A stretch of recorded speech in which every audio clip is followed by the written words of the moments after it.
Senator John Cornyn represents the great state of Texas. He's also a retired Supreme Court justice in Texas. So I want to begin, Senator Cornyn, by thanking you for joining me. Good morning. I hope you're doing well. I'm doing great. Glad to be with you. You know the First Amendment. Are you shocked or surprised by the gag order imposed on President Trump? Now, I'm Switzerland in the Republican nominating process, but I'm not Switzerland on the Constitution.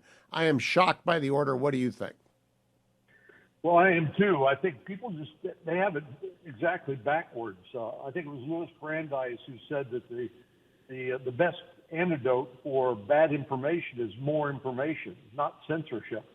And so I think it's a bad precedent. I think it'll be overturned if interlocutory appeals are permitted. Now, Senator, let's talk about Iran. Do you believe they are complicit in the atrocity of 10/7? Absolutely, absolutely.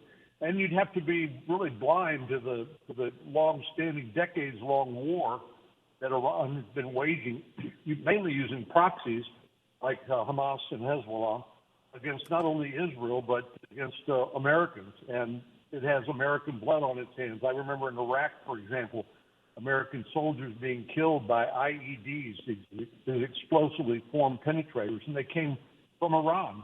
So, yes, I don't think there's any question. I think it's foolish to try to say that Iran was not involved in this attack against Israel. No, we can't put an MRI on what Secretary Blinken and President Biden are saying and doing with Israel right now. But I have my suspicions that they're holding Israel back as opposed to 100% supporting them. What do you think, Senator?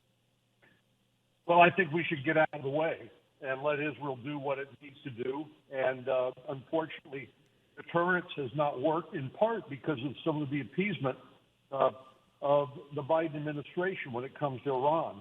They feel emboldened. They have been able to enrich uranium and sell oil, which is supposed to be sanctions, and their economy is back running again, so they're feeling like they have the wind at their back. And a lot of that is because of the environment created by the appeasement of the Biden administration. Now, Senator, I want to turn to the possibility of Iran's Hezbollah puppet firing on American ships in the Mediterranean. What do you think the response of the United States would be if that happens? I think we ought to respond with the military force and to make sure that Iran knows that sort of attack against Americans will not go unresponded to.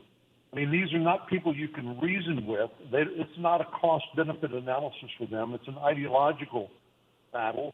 And, of course, they're the number one state sponsor of terrorism in the world. And the Biden administration treats them as though they're a rational actor. They are not. And they will only understand force in response to an attack against Americans. Let's hope they aren't tempted to do that. But if they do, they ought to be met with an iron fist. When Soleimani landed in Iraq to direct more attacks on American troops there, President Trump ordered that he be taken out, and he was. And then he told Iran, if you harm another American, we'll hit the following. I think it was 50 installations. I can't recall. They sent some missiles at al-Assad, but we got a warning from them first that they were coming. That was kind of their way to escalate, to de-escalate. Do you think that kind of warning has been delivered by President Biden to Iran? Well, I hope so. The carrier strike groups that have been moving into the Mediterranean, I think, sends a pretty potent message. But again, these are not rational actors, Hugh. And of course, Russia is loving the fact that the United States and its allies are being distracted from Ukraine to Israel. And Putin, probably with some justification, believes that this will dilute or weaken our resolve to continue to support Ukraine, which I believe is in our national security interest. So this is a very dangerous situation, and I think we need to be very careful and very firm in the way we respond.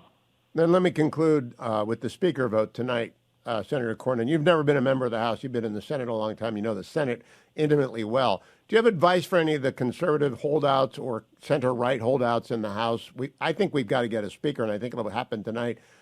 What is your thought on this? Well, of course, as you know, Hugh, the House doesn't really care one bit what the Senate thinks. But let me just say this. I think it's important for Republicans to demonstrate that we can govern and we can't do that without a speaker. So I hope the House is able to rally around someone. It looks like Jim Jordan's the guy. I found Jim to be a good person to work with on the Judiciary Committee, and somebody who I think has come a long way since he helped found the Freedom Caucus. So we got to govern, and the first requirement is we need a speaker. So best of luck to him. Senator Cornyn, thank you for joining me this morning. Always a pleasure to talk to you, especially when we've got such a mix of issues as we do today: national security, judiciary, politics. It's always in John Cornyn's wheelhouse. Thank you, Senator.